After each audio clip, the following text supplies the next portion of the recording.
How are you guys? Appreciate you being here. I'm going to bring up my cat says good morning to you guys. One of my cats. I have my upstairs CDL ticket, we'll fight it.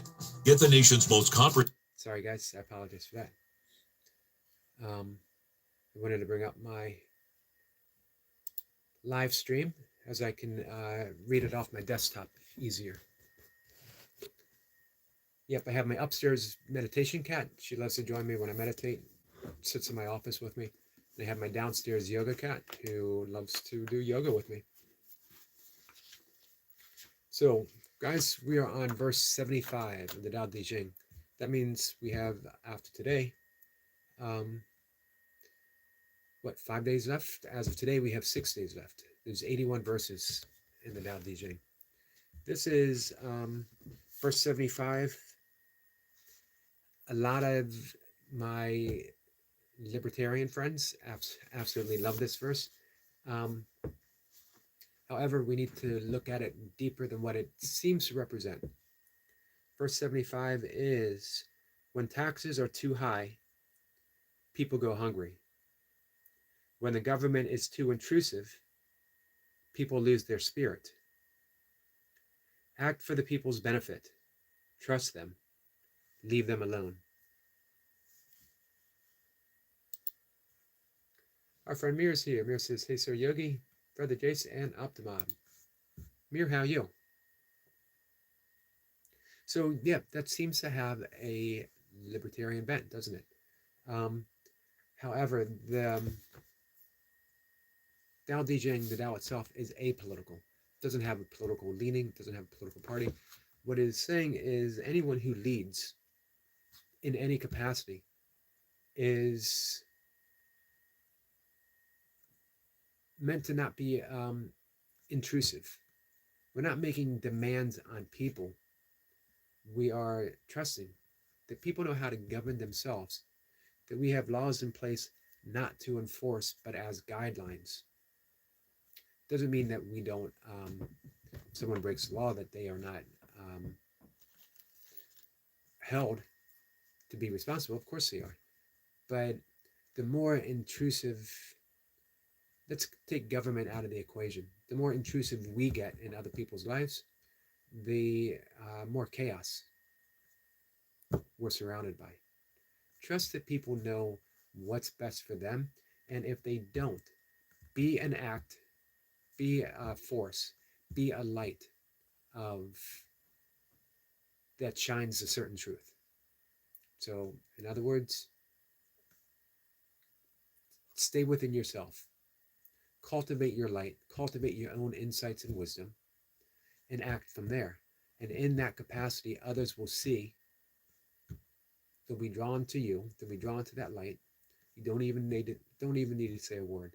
Just live your life from your own light, illuminating your own path, and let things be. The more we interfere with anything, the more chaos ensues. I'd like to, let's see, our friend Sean is here. Prescott F. Shrimpleton is here. If it was me, I would add the third. I'd get even fancier. I would be Prescott F. Shrimpleton the third. Just for your consideration, Night Watcher. I would imagine with our friend Timu here that I'm going to use like editing as an example. That because he's an editor extraordinaire, I'm not, so he can correct me where I'm wrong. I would imagine when you're editing a project, at a certain point, you need to trust the scenery itself. That you're not there to obscure anything. You are there to allow the beauty to show through. And that the more you actually meddle, the less it shows through. So in the hands of a skilled editor, you're finding that balance. Not too much. You want to enhance, always enhance. That's the secret to our lives as well. We want to enhance, but the more we meddle, the more we, let's take, for example, self improvement. The more that we dive in and try to self improve, the more we obscure our own authenticity. If you find your authenticity, what is it to improve? How do you prove your most authentic self? Reminds me of Michelangelo when he was asked, how did you manage to carve David from that single block of stone? And his reply was, I didn't. David was already in the stone, and I simply removed everything that was not David. And think about that when I'm writing, that I write with the idea of brevity in mind. I don't want excess words just because I think they might sound good. I want every word to be essential to what I'm writing. I think that when I'm doing my nature filming, I want nature. The more I meddle with nature, if I try to get nature to do something, um, the less beauty it holds, because now I'm forcing my demands on this scenario. Milk and I talk about it a lot. We don't want to, it would be great when we're filming, a bird, if they took off and we caught them in flight. However, then we're causing our demands. If it happens, it's a gift. If we make it happen, we're obscuring the beauty of the moment itself. So, morning, Sean. Mir says, hey, Yogi. Prescott says, 2 mirrors. The essential mirrors. The mirrors that we need. Sean's saying hi to everyone. Sabine says, hi, Yogi. Eric. Hi, Sabine. How are you? Sabine says hi to everyone in the chat. Sabine says, Timo is just walking with Bex. She should be back soon.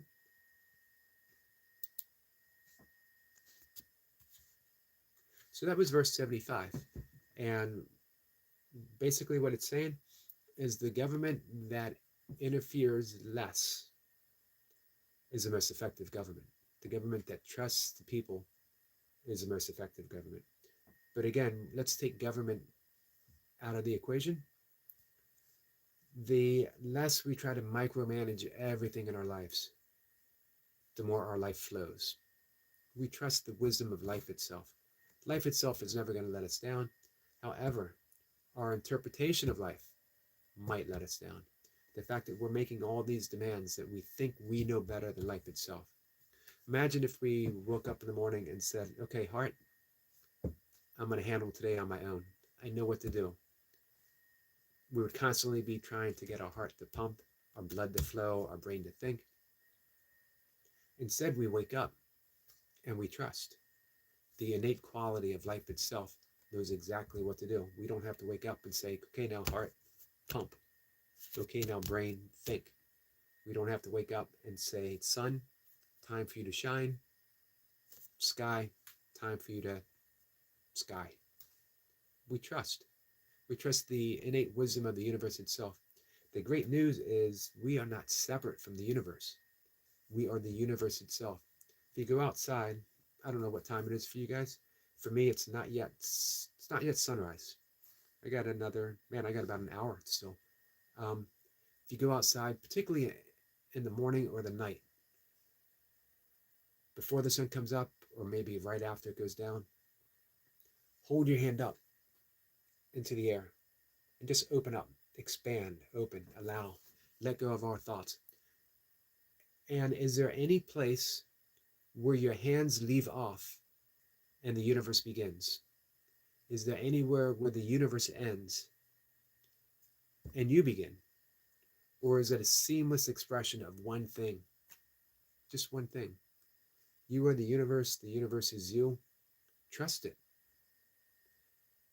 If the universe knows how to create itself when it came from that singularity, that dense point of infinite energy, and something caused it to expand, something whispered, the voice of God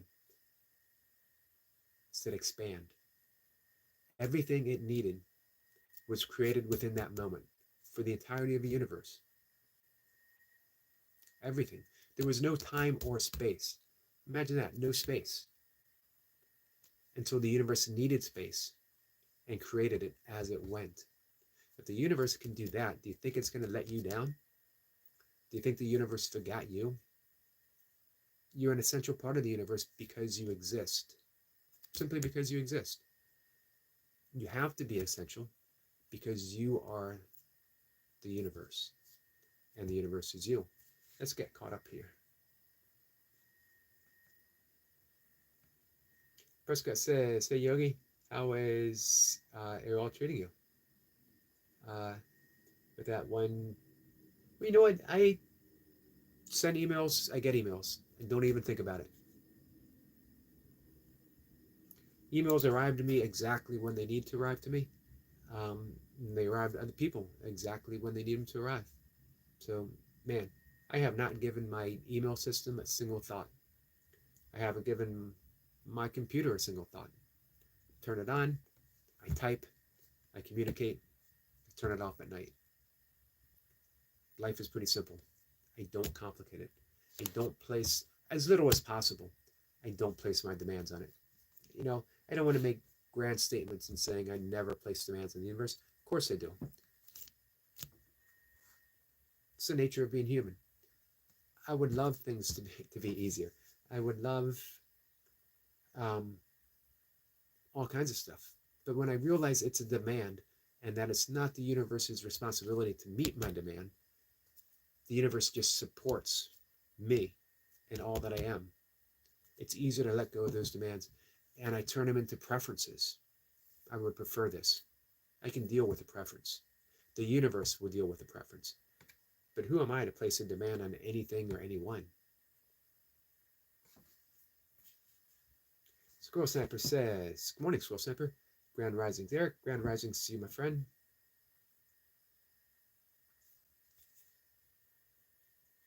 The silver tether. Absolutely. Connection. No, at no point, no place is it ever severed. We sit here feeling alone in a universe that is embracing us in this very moment. Imagine if we just open to that embrace. We just open to it. That's the nature of meditation. Opening to the embrace of the universe itself. Opening to the embrace of God. Himself, herself. Opening to the Tao.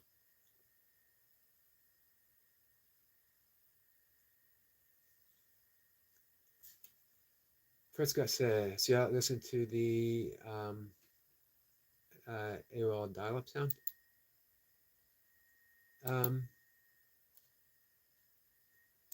Let's see. I think your concept of AOL is misstated. AOL itself isn't misstated, but Prescott's concept of what AOL is now is misstated. Again, man, I don't even think about it. The only reason I knew that AOL was supposed to be something different or otherwise was when Prescott said, "Wow, AOL," and made an issue out of it. Let's see.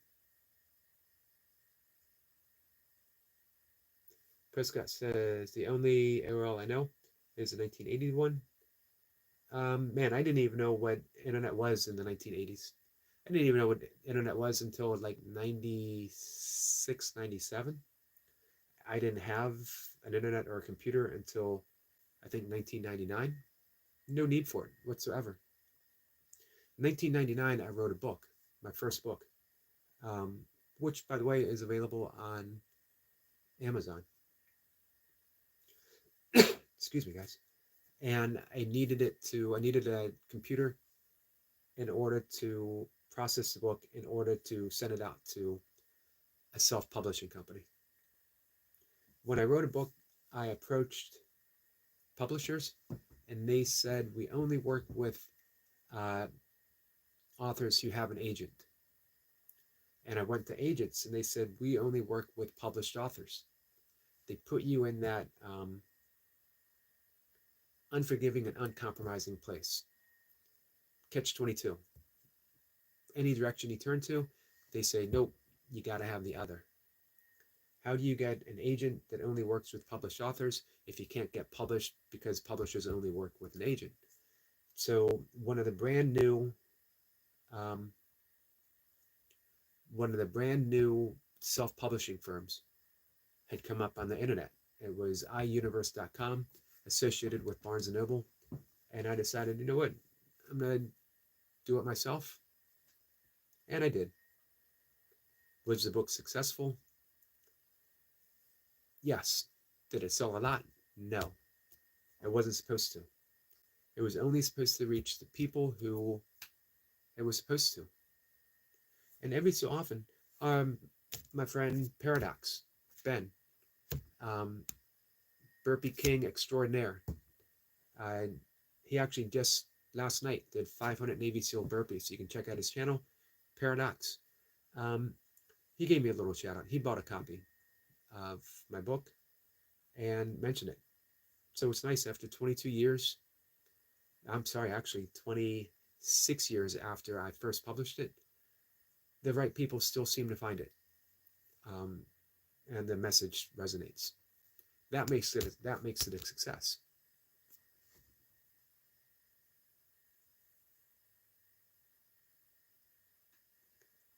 Let's see. Mir says, voice of morning, Sir Yogi. Prescott says, what's the book title, Yogi? It is Does God Have a Hero? Hold on. There's a copy. It is not about God in the traditional sense. The subtitle is Meditations for Compassionate Living. And I wrote it for me.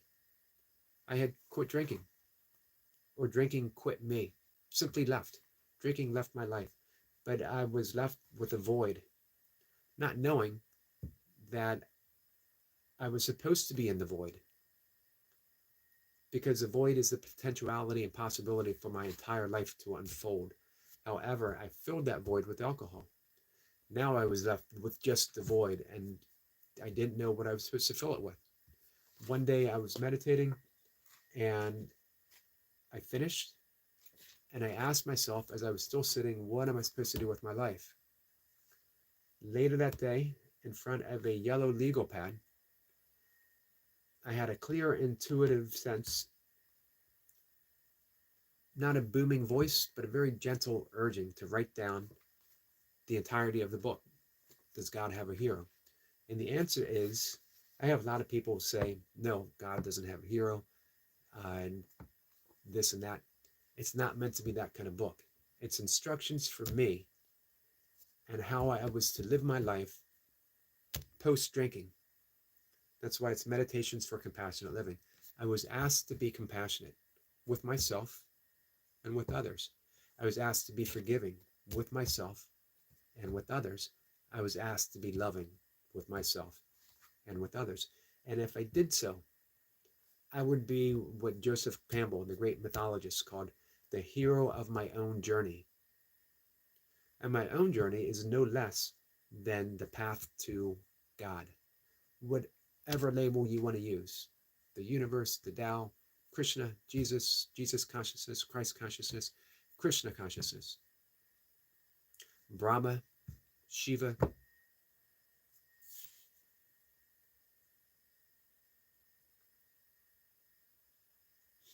Let's see. Prescott says, going to check it out. You worked on Netter Sports Medicine? No, that's another Eric McCarty. There is more than one of us. So it seems. Prescott says, I clicked on your username. It says you worked in that book. Nope, not that one. I got this book, and I have a book of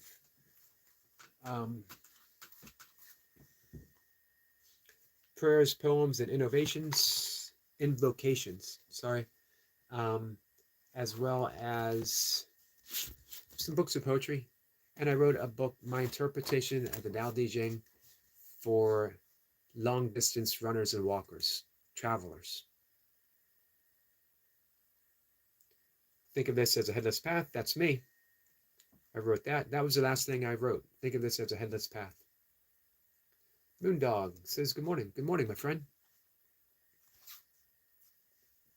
Looking at my watch.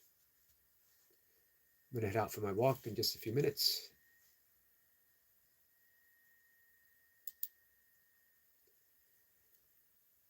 Yeah, I haven't, generally most of the books that I put together, and that's what I do, I put together, comes from my morning writing in my blog, and then later, whenever I feel the inspiration to do so, I'll pull the most meaningful stuff and I'll put them together and I'll put them in a book form. Not that big of a deal. Moondog, how is everyone? I accidentally deleted that. Not a problem, my friend. I'm doing good. I hope everyone else is doing good as well.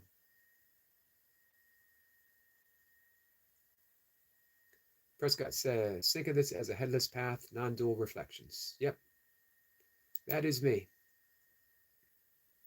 And that is a book of non-duality. The Headless Path is from Douglas Harding, who was a great British mystic, passed away in 2007, at the age of 96. He pointed out our own headless nature, our own non-dual nature. If you want to find your position in the universe, all you got to do is point, but in the right direction. And notice, with curiosity, playfulness, and innocence, what you see. Here's a hint. We can do this. I might do this in my membership. You've never seen your own head. You've never seen your own face, ever. You've seen reflections of your face. You've seen photographs, drawings. You've heard descriptions. Someone is always kind enough to tell you what you look like, who you look like, how you should look, how you shouldn't look. But you've never seen that. You have no reference point, which means you're perfect absolutely the way you are. Because when you're looking for a face, you can only see someone else's. You're literally trading this spaciousness that has no face for the object in front of you. I am blessed to be able to hold your face as mine and my face as yours. That's the nature of Namaste. The spaciousness, the light, the love of me recognizes and salutes the spaciousness, the light, and the love that is you.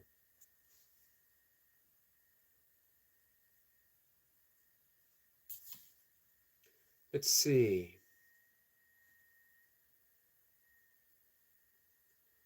Sean says, would be great to hear some of your poetry. Thanks, John. I have a blog up, e-blogger, headlessnow.com. And it basically contains everything I've written day by day since, I think I started it in 2000, and I spent about 10 years. I didn't do much. I still wrote every day, but I didn't do much in the blog. I restarted it, I think, in 2007, and it has all my writing since then. Prescott says, are young, 5 out of 5 stars. Healing Awards reviewed in the United States on March 6, 2019. Eric McCarty's books have been invaluable to me over the years. I recently experienced a very painful life event, and I've found myself rereading Mr. McCarty's prior work. I was looking forward to his latest book, and I was not disappointed. McCarty's writing is beautiful and authentic. Every page is like an encouraging and lyrical note from a dear friend who wants the best for you. I'm very grateful for the timing of his latest work. The book is inspiring, and it is helping me tremendously in my healing journey. Always nice to hear that.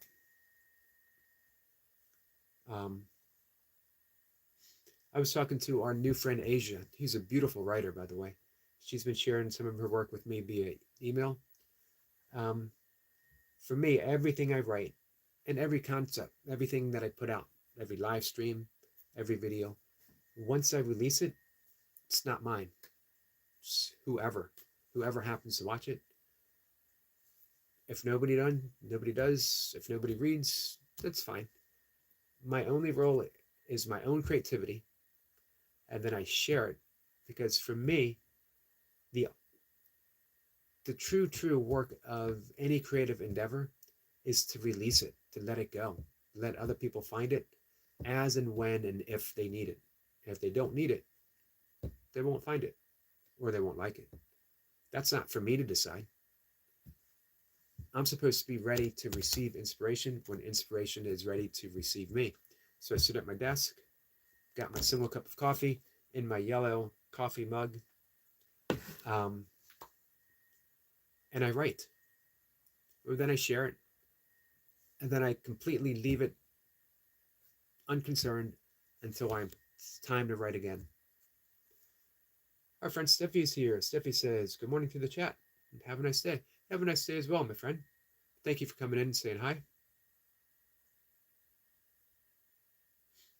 Prescott says, "That was a review of your book, Headless Path." Thank you, Prescott. Much appreciated.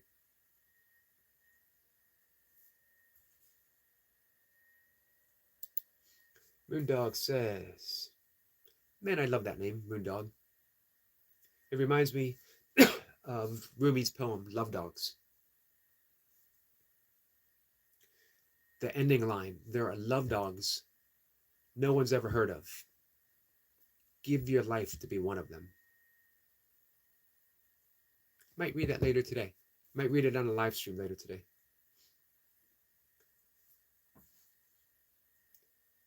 Moondog says, "Same to you, Stephanie. I'm off to work. Hope everyone has a beautiful day. You as well." Jace says, "Yes, man. Came. I'm back now. Welcome back, Jace." And I gave my first book a review, 2002. Eric McCarty gives us deeply compassionate guidelines that will raise our consciousness to a higher level of awareness. That's a pretty kind review. Making us feel the presence of pure, unconditional love deep inside us. With his gentle meditations, he leads us towards a path that eventually will put us in touch with God. Again, very, very generous in their reviews.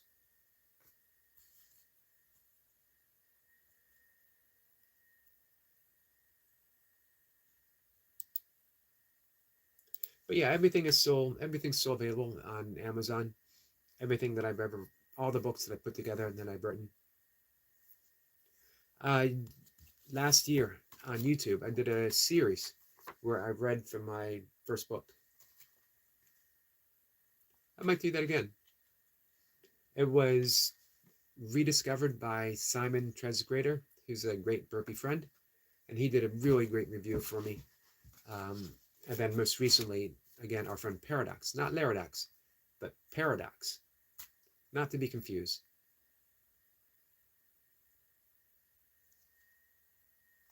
It seems a lot of people who, for whatever they're going through, recovery or a breakup, those seem to be the people who most gravitate towards finding this book.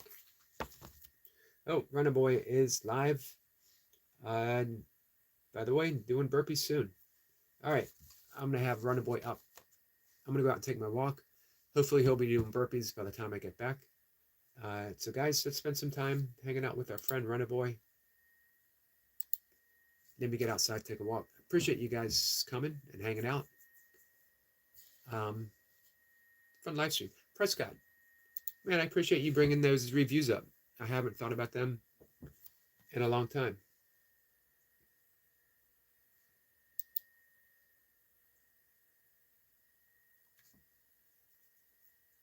Prescott says, "Yogi, you got 5-star reviews." Yeah, people are pretty kind. They've been pretty kind to me. Squirrel Simple says, "Have a great walk this morning." Thank you. Man, my infrared camera has been really helpful. Means I get to walk in the dark again and not be concerned about if I'm going to miss anything. Nature will reveal what it's meant to reveal.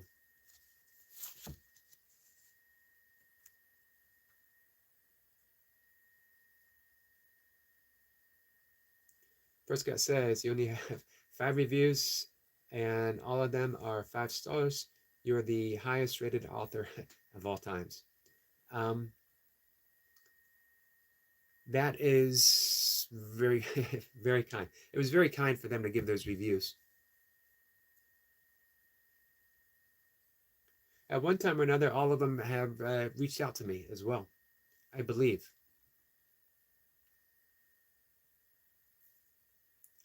Jace says, Eric, see something small. That would be lovely.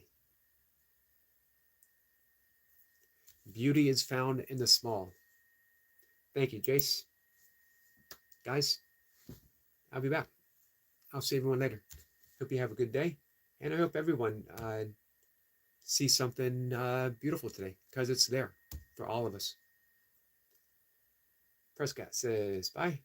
Thank you, Prescott. Thank you again for reading those reviews. Guys, thank you all. Have a beautiful day.